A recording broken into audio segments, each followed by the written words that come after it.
When was the last time you were so focused that hours passed like minutes? When you looked up from whatever you were doing and the world felt different. Your body hurt from staying in one position too long, but your mind was crystal clear, almost electric with energy. The kind of focus that makes people around you uncomfortable because they can't reach you. The kind that makes you forget everything except the one thing that needs to get done. Most will never experience this level of focus in their entire lives. They'll spend decades believing that their scattered attention is normal. But that scattered state isn't your natural condition. It's a helplessness that's been programmed into you by a world that profits from your distraction. The ancient Greeks called this state of deep focus kenosis. It means losing the boundary between yourself and your object of attention. Plotinus described it as a state where the observer, the observed, and the act of observing merge into a single reality. This is the foundation of every breakthrough, every masterpiece, every moment of genius that has ever emerged from the human mind. But we've lost this. We've traded deep focus for the cheap dopamine hits of constant stimulation. We've convinced ourselves that multitasking is a skill. Every time you switch between tasks, your brain has to rebuild its context from scratch. It's like trying to dig a well by starting a new hole every few minutes. You'll exhaust yourself without ever reaching water. For years, I thought I was being productive by juggling multiple projects, keeping dozens of browser tabs open, responding to every message the moment it appeared. I was like a hamster on a wheel, generating a lot of motion but going nowhere. My work was shallow, my relationships suffered, and worst of all, I had no idea who I really was. This is what happens when we mistake activity for achievement. We confuse being busy with being alive. We think that if we're constantly doing something, we must be making progress. But true progress requires the kind of sustained, undivided attention that most people have forgotten how to access. It requires what I call frightening focus, because it demands that you shut out everything else, including the parts of yourself that are addicted to distraction. You see, frightening focus begins with understanding what focus actually is. It's not just concentration. Concentration is forcing your attention onto something through willpower. True focus is more like falling in love. When you're genuinely fascinated by something, when it captures your imagination completely, attention becomes effortless. The challenge isn't maintaining focus, it's everything else competing for your attention. This is why the first step isn't learning to focus better, it's learning to choose better. You cannot focus deeply on something you don't care about. This seems obvious, but most people spend their lives trying to force themselves to care about things that don't actually matter to them. They wonder why they can't concentrate on work that bores them, on goals that were chosen for them by others, on activities that drain rather than energize them. I discovered this while reading about Paul Erdős. This man was so obsessed with mathematical problems that he lived like a monk, owning almost nothing, traveling from university to university with a single suitcase, sleeping on colleagues' couches. People thought he was eccentric, maybe even mentally ill.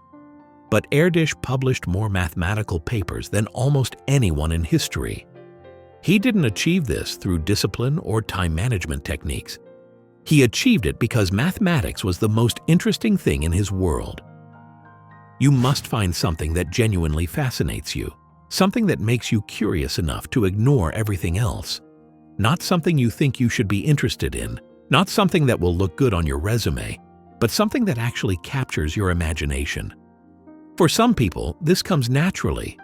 They're the lucky ones who discovered their passion early and never wavered from it. But for most of us, finding this requires patience and the courage to follow our genuine curiosity, even when it leads us away from conventional paths. Once you've identified what truly matters to you, the next step is creating sacred space around it. This isn't just about finding a quiet room. It's about creating psychological boundaries that protect your attention. This means turning off notifications, but it goes much deeper. It means training the people in your life to respect your focus time. It means having the courage to say no to good opportunities so you can say yes to great ones. It means accepting that you cannot be available to everyone all the time without becoming unavailable to yourself. The ancient Romans had a practice called otium, time devoted to intellectual pursuits.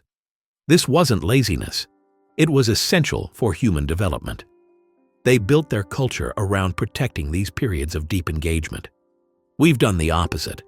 We've created a culture that interrupts itself every few seconds, that treats uninterrupted time as a luxury rather than a necessity. When you start protecting your attention with the same ferocity that you'd protect your most valuable possessions, something unexpected happens. Your capacity for focus begins to expand. It's like a muscle that grows stronger with use. But unlike physical muscles, there seems to be no upper limit to how deep your focus can become. I experienced this firsthand when I decided to spend 3 hours every morning working on a single project with no interruptions. The first week was torture.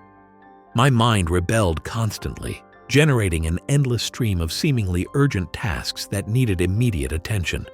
But I persisted, and by the second week something shifted. Those 3 hours began to feel like the most natural part of my day. By the fourth week, I was entering states of focus so deep that I lost all sense of time and self. This is what happens when you give your mind permission to go deep. It remembers what it was designed to do. But you have to earn this permission through consistent practice and unwavering boundaries. You have to prove to your unconscious mind that this time is truly sacred, that nothing will be allowed to interrupt it. The practical mechanics of this are simpler than you might think, but they require the kind of commitment that most people aren't willing to make. You start by choosing a specific time each day, ideally when your mental energy is highest. For most people, this is the first few hours after waking. You choose a single task, something that matters deeply to you. You eliminate all potential interruptions. Your phone in another room, internet disconnected if possible, and people informed that you're not available. Then you begin. And here's the crucial part. You commit to staying with this task for a predetermined amount of time, regardless of how you feel. Your mind will generate every possible reason why you should stop, why this particular session isn't working, why you need to check something urgent. This is normal. This is your addiction to distraction trying to reassert control. You acknowledge these thoughts and return to your task. What happens next is what separates those who achieve frightening focus from those who remain scattered forever. After the initial resistance, usually within the first 20 to 30 minutes, your mind settles into a different mode of operation. The constant chatter quiets down. The urge to flee diminishes. You begin to sink deeper into your task, noticing details and connections that were invisible when your attention was fragmented. This is where the real magic begins. When you maintain this practice consistently, something profound happens to your relationship with reality. You begin to see that most of what you thought was important was actually just noise. The emails, the breaking news, the social media updates, the constant stream of other people's opinions, all of it fades into the background. Carl Jung wrote about this when he described the process of individuation, the journey toward becoming who you really are beneath all the social conditioning and external expectations. He understood that this process requires periods of deep solitude and sustained reflection. You cannot discover your authentic self while constantly reacting to external stimulation. You need what he called active imagination, the ability to engage deeply with your inner world without being distracted by the outer one. Think about the great novelist Marcel Proust, who spent the last 14 years of his life largely confined to his bedroom, working on In Search of Lost Time. 7 volumes exploring the nature of memory, time, and human consciousness. Most people would consider this existence unbearably limiting, maybe even pathological. But Proust understood something that we've forgotten. Depth requires sacrifice. To go deep into anything, you must be willing to go without everything else. People who achieve extraordinary things aren't necessarily more talented than everyone else. They're just willing to focus on fewer things with greater intensity. They understand that in a world of infinite options, the most powerful choice is often what to ignore. When you develop this kind of focus, people will notice something different about you. They might not be able to articulate what it is, but they'll sense a quality of presence that's rare in our distracted age. You'll finish projects that others abandon.